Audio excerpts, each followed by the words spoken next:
Bismillahirrahmanirrahim. Assalamualaikum warahmatullahi wabarakatuh. Jumpa lagi kita di channel Sumber Dakwah Official. Nah, kali di pembahasan kita pokoknya ini sih paling jos.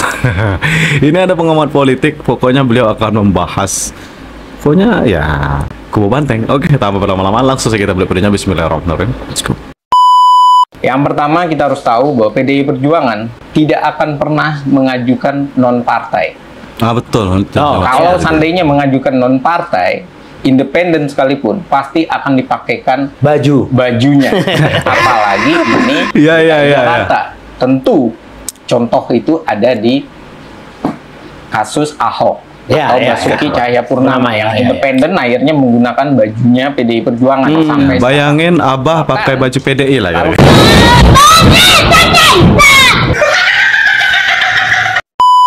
Kita berbicara yang disodorkan, Andika Perkasa pun sekarang sudah menjadi anggota PDI Perjuangan. Sudah memiliki KTA. Iya, padahal dia adalah mantan Panglima TNI. Ya.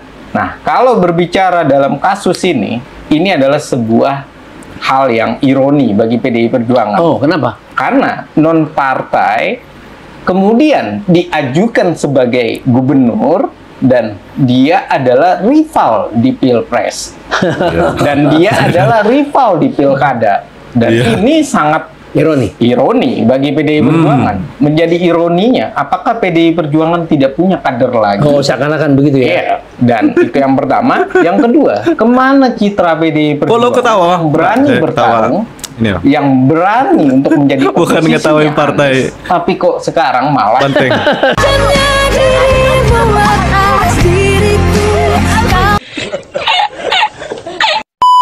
membuka peran itu untuk mendukung Anies. Dialah yang menyatakan mendukung Anies. Jadi nggak punya karakter ya? Iya.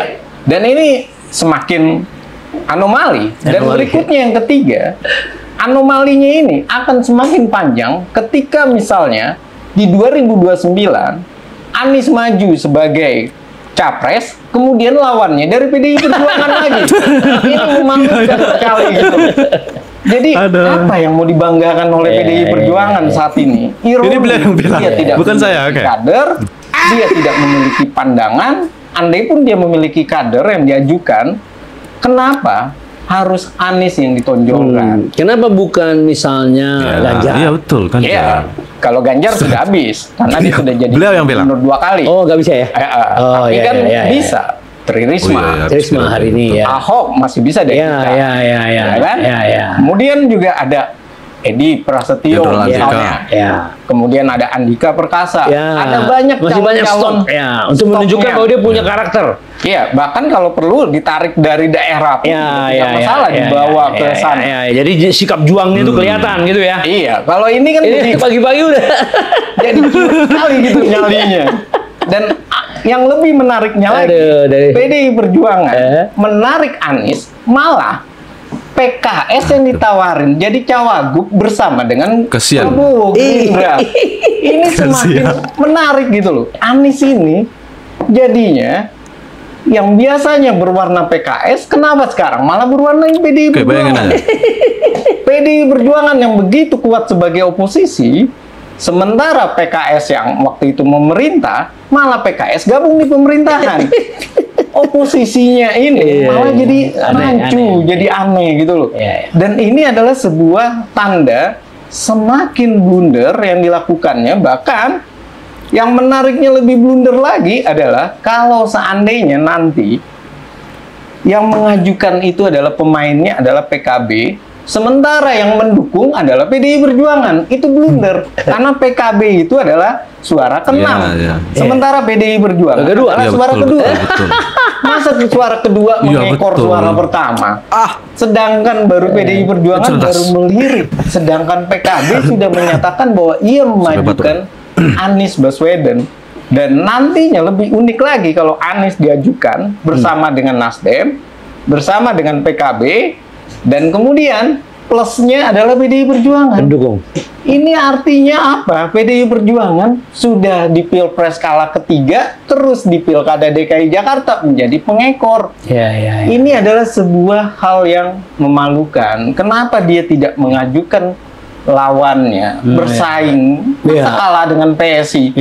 Kalau kita berbicara PSI itu urutan keberapa sih? Jelas bahwa PSI itu saat ini adalah dia urutan ke-7.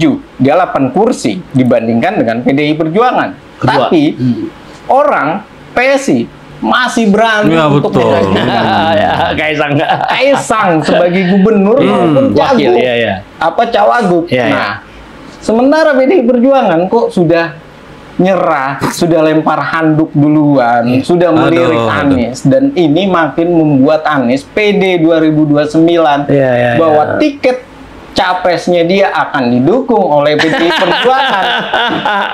Dan kalau seperti itu, artinya PDI Perjuangan 2029 semakin tidak menarik buat orang. Jangan-jangan nggak punya calon di Pilpres. Dia akan membesarkan Anies dan menjatuhkan harga dirinya, martabatnya, organisasinya, dan ini salah langkah kalau saya bilang. Oke, sekarang kita coba lihat deh. Lepas dari kondisi PDIP yang blunder ya, atau ironi ya, dia seakan-akan tidak punya kader yang siap. Padahal sebenarnya kadernya ini banyak gitu kan, cuman nggak tahu apa yang membuat dia akhirnya pagi-pagi langsung menyerah gitu ya. Shut the fuck up.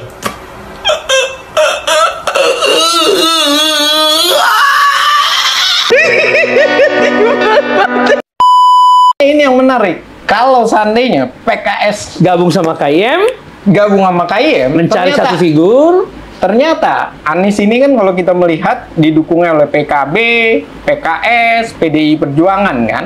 Nasdem kan sudah jelas, sudah enggan. Kalau 3 ini ternyata PKS pindah yang benar-benar solid sama Anies, tiba-tiba dia pindah, PKB otomatis pun juga akan ikut pindah. Kenapa? Karena PKB ini sadar bahwa dia butuh kursi pemerintahan. Dia butuh masuk di pemerintahan. Seperti PKS juga? Iya, bisa jadi ini adalah triknya PKB. Awal mulanya di Capres, PKB masukkan Muhaimin supaya Anies bisa nyapres, tapi pas di pilkada bisa jadi terbalik. Didukung oleh PKB Anies supaya gagal. Nanti Anies malah PKB malah loncat ke Gerindra.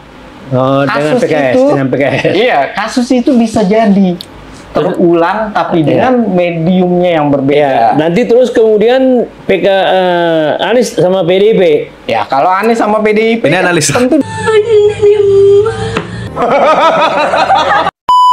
dia butuh koalisi. Analisa. Koalisinya. Ini yang jadi pertanyaan. Koalisinya siapa? PAN sudah ke sana. Demokrat sudah tidak mau.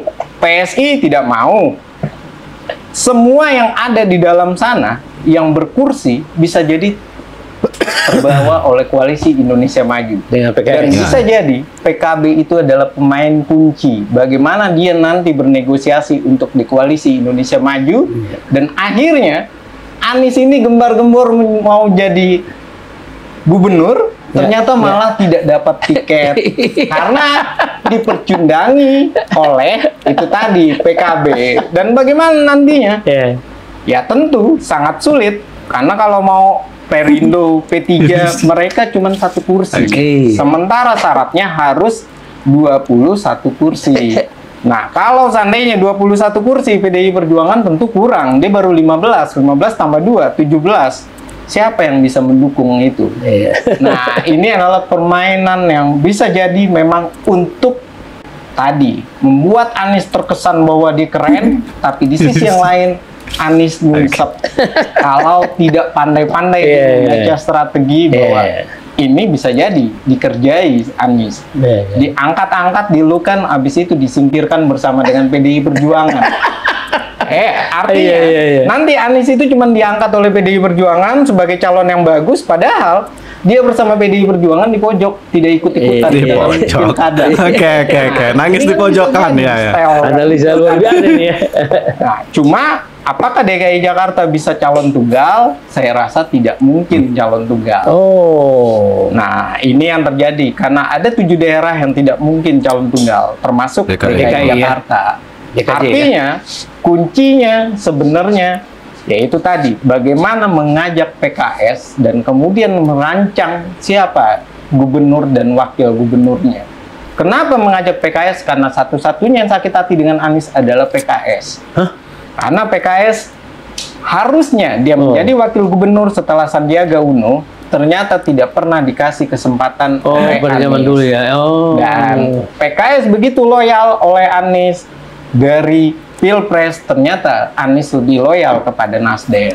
Dan hal-hal ini bisa jadi PKS sekarang berpikir lebih baik menerima tawaran koalisi Analisa nih. dengan mengajukan calon Calonnya. wakil gubernurnya supaya dia bermain di pentas nasional daripada terus mendukung Anies. Tapi ia tidak pernah dipercaya oleh Anies, tidak pernah menjadi pemain utama bagi Anies. Nah, ini yang harus disadari oleh Anies dan PKS, bagaimana mereka melihat hubungan di antara mereka. Karena pada dasarnya hubungan di antara mereka itu seperti bara dalam sekam. Tidak benar-benar bahwa mereka ini satu padu. Mereka ini sering bergesekan. Dan ini adalah suatu fakta menarik, apalagi ketika Muhaimin dijodohkan. Ketika Muhaimin dijodohkan, PKS juga satu-satunya yang enggan dengan Muhaimin. Kita harus melihat hal itu kan. Jadi menarik sekali nanti DKJ ini ya. Bukan tidak mungkin ada dua tarung, tapi semua dari KIM. Menarik. Iya. Ya kan? Bisa jadi. Iya dong, supaya kan satu menang. Ada juga betul yang masalah PKS. Yang sana nggak dapat tiket. Nah, iya. Waduh. Bisa jadi seperti itu pertarungannya. Dan ini, kalau ini terjadi, ini adalah bagaimana watak pemerintahan ke depan nantinya. Bahwa pemerintahan ini didukung oleh banyak partai. Bahwa pemerintahan ini bisa bersatu padu, bisa membagi porsi kekuatan masing-masing. Dan ini adalah pertanyaan, bagaimana Gerindra merumuskan kasus ini, merumuskan contoh ini. Karena jujur, Gerindra ini sudah menunjukkan suatu itikat baik dengan dia menarik Budi Juwandono yang tidak mau sebagai gubernur ataupun wakil gubernur. Artinya, ketika Gerindra seperti itu, Gerindra lebih bersifat soft. Yuk, kita rembukan siapa yang mau dicalonkan. Kalau Gerindra memajukan calonnya benar-benar paksakan, bisa jadi. Tapi dia nggak mau ya. Susah komprominya. Tapi dia nggak mau ya. Makanya ditariklah itu, dan akhirnya Gerindra bersifat lebih pasif. Dia lebih mendukung Ridwan Kamil, dan dia ingin mencengkam Jawa Barat, dan kemudian mencarikan siapa pasangan dari Ridwan Kamil. Dan saya rasa ini yang harus dipikirkan. Jangan-jangan memang Golkar melempar bahwa suara Ridwan Kamil adalah ketiga. Makanya perlu untuk sebuah strategi yang Ridwan Kamil di DKI Jakarta bisa menang, tapi lawannya mungkin bukan Anies. Nah guys, kita akhiri. Mungkin, kata beliau, mungkin. Itu garis bawahi, mungkin lah. Tapi menarik dan rupanya ya oke. Adalah yang saya terima dari. Kebayang sih kalau Mas Anies tiba-tiba kan pakai baju merah. Padahal notabene Mas Anies PKS. Oke. Itulah keunikan politik. Politik itu fleksibel. Oke, nah saya akhiri. Tulis di kolom komentar apa pendapat kalian, dan tentunya tetap jaga persatuan Indonesia, tetap kawal kemenangan Pak Prabowo dan Mas Gibran. Wabillahi taufiq wal hidayah. Wassalamualaikum warahmatullahi wabarakatuh.